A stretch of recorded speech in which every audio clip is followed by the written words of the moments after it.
basiert auf einer wahren Geschichte. In den Hauptrollen sind Viggo Mortensen und Mahershala Ali zu sehen.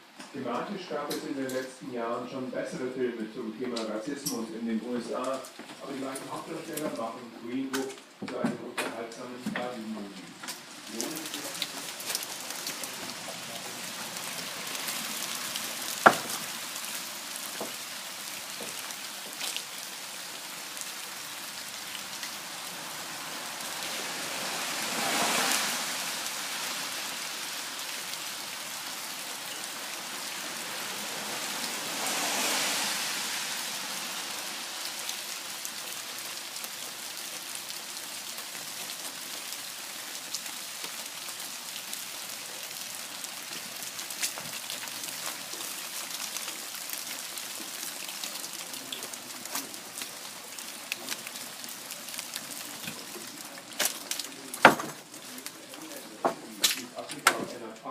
Mit einem weißen Löwenbaby aufwächst.